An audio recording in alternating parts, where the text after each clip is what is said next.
Bonjour tout le monde, j'espère que vous allez bien, j'espère que vous vous portez bien. Nous sommes le 28 novembre 2023 et j'espère que vous avez bien commencé cette journée. Quant à nous, nous allons commencer cette journée par un dossier judiciaire qui concerne un personnage mythique dans l'histoire de l'Algérie. C'est un personnage sur lequel on devrait faire un film et sur lequel on devrait faire même 10 livres. Et je ne comprends pas, moi j'ai essayé de le contacter une fois quand j'étais aux États-Unis d'Amérique. Je lui ai parlé une seule fois, il est très discret, il ne veut pas parler, j'ai l'impression qu'il a tourné la page. Aujourd'hui, il est âgé de 84 ans et pourtant il détient une grande part des secrets de l'Algérie. Et on l'accuse toujours d'être un homme corrompu et pourtant, à l'international, personne ne le touche, tout le monde l'a épargné, il a même été innocenté une fois, comme toutes les accusations dont il fait l'objet en Algérie. Il s'agit de Chekib Khalil. Chekib Khalil Yajma'a, Rania Nkoul Tarif, ex-ministre de l'énergie de 1999 à 2010, PDG de Sonatrach de 2001 à 2003. L'un des hommes les plus détestés de l'Algérie. Dkhlof 3 ou 4 scandales différents de Sonatrach, recherché depuis pratiquement 2013-2012. En bas, il est rentré en Algérie une première fois entre 2015 et 2016. Ensuite, il a dû quitter le pays dans le siège de la crise politique qui a ébranlé l'Algérie à partir de 2019. On reparle de Chekib Khalil. Voilà, on a reparlé de Chekib Khalil. Voilà, Chekib Khalil, Malabali, Hkaytou, Chekib Khalil, etc. Il est corrompu, il est ceci, voilà, il était revenu en Algérie en 2015, c'est ça, en 2015. En 2016 plutôt, c'était le 17 mars 2016 où il a fait son retour en Algérie après avoir quitté son poste de ministre de l'énergie fin mai 2010. Donc, Chekib Khalil Yajma'a est toujours réclamé par les autorités algériennes. Alors, le dernier développement, parce que Chekib Khalil c'est un long feuilleton judiciaire. Là, on a une émission de 1h30 pour parler de son parcours, de sa vie, etc. Alors, Chekib Khalil je vous rappelle qu'il a été condamné le 19 janvier 2023 à 20 ans de prison ferme par le tribunal de Sidi Mohamed. C'était le pôle économique et financier du tribunal de Sidi Mohamed qui a condamné Chekib Khalil à 20 ans de prison ferme avec la confirmation d'un autre mandat international qui a été lancé à son encontre pour plusieurs chefs d'accusation en lien avec de la corruption.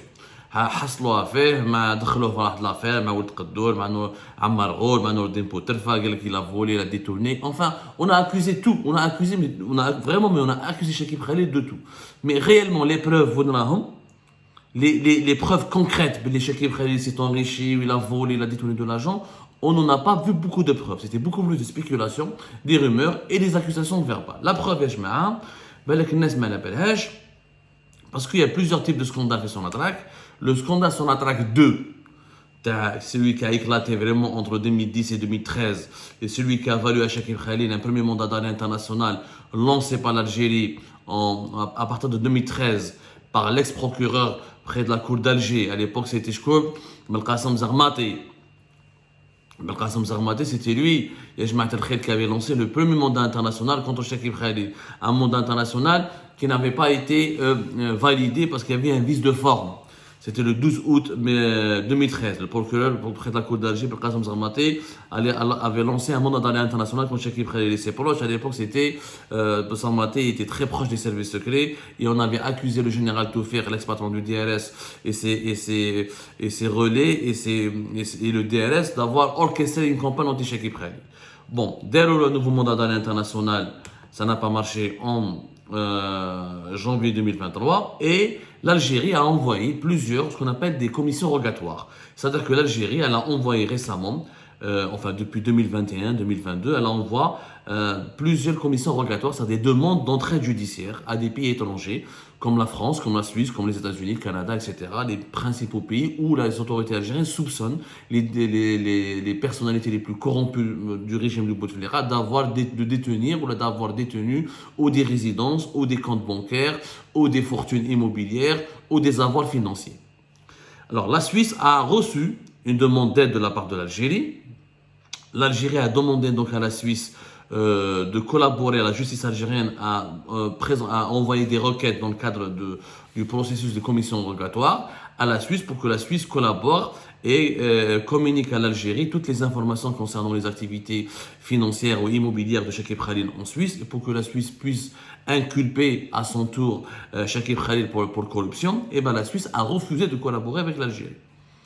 Je dis bien, la Suisse a refusé de collaborer avec l'Algérie. C'est un média suisse qui s'appelle Suisse Info qui a sorti une information et qui a confirmé que la Suisse a, comme nous l'avons raconté nous auparavant, a accepté une demande d'entraide judiciaire de la part de l'Algérie concernant Abdeslam Bouchouerb, ex-ministre de l'Industrie de 2014 à 2017, ex-directeur de communication de la campagne du quatrième mandat de Abdelaziz Bouteflika, ex-député RND, et ex-homme d'affaires aussi prospère en Algérie. Mais concernant Chekib Khalil, la demande présentée par l'Algérie, elle a été refusée. Parce qu'on nous appelons quoi? L'Office fédéral de la justice suisse.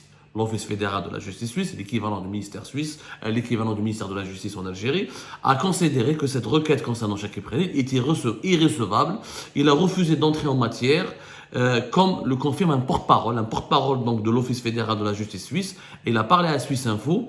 Il a dit cette demande d'entraide judiciaire ne répond pas concernant la demande d'entraide judiciaire concernant Chekib Khalil, ne répond pas malheureusement aux exigences de recevabilité du droit suisse, ce qui signifie que la demande ne peut pas être transmise pour l'instant à l'autorité requise pour exécution. C'est pourquoi l'Office fédéral de la justice suisse a transmis une demande de renseignement complémentaire à l'autorité algérienne depuis le 7 juin 2021. Depuis, l'Office fédéral de la justice suisse a transmis plusieurs rappels à l'autorité algérienne compétente qui sont malheureusement restés sans réponse. Voilà ce que répondent les autorités judiciaires suisses concernant Chekib Khalil. Chekib Khalil, ya jama'a, est aux États-Unis.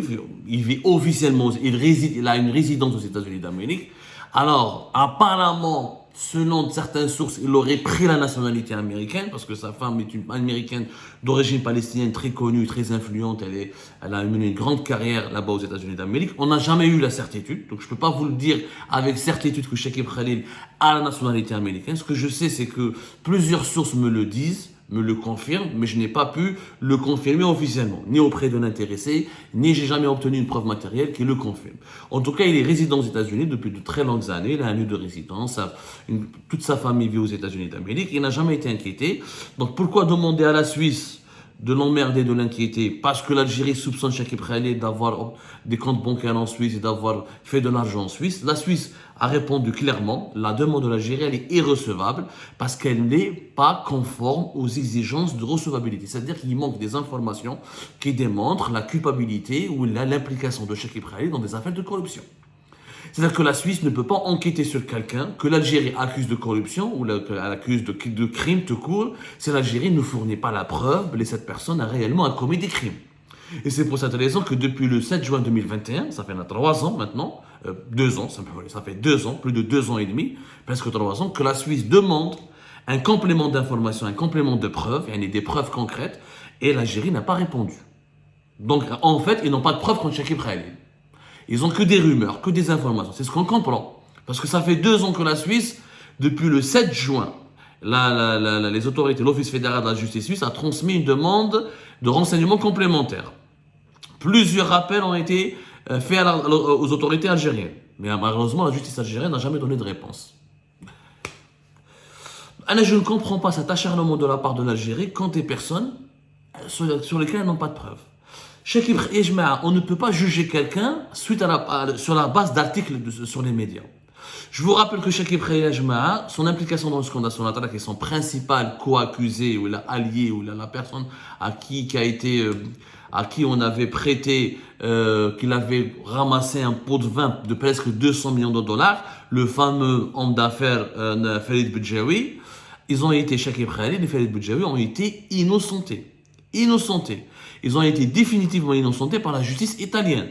La Cour suprême de cassation italienne avait confirmé le 14 décembre 2020 le jugement à la Cour d'appel de Milan du 12 juin 2020 qui innocente Farid Bedjaoui, Chekib Khalil et plusieurs personnes, dont des Algériens et des Italiens, qui ont été accusés d'avoir offert un pot de vin de plus de 197 millions de dollars à des dirigeants algériens par le biais de Chekib Khalil pour obtenir l'équivalent de 8 milliards d'euros de contrats en Algérie pour la compagnie Saipem, la compagnie italienne Saipem, entre 2007 et 2010, qui est l'une des filiales du géant italien Eni.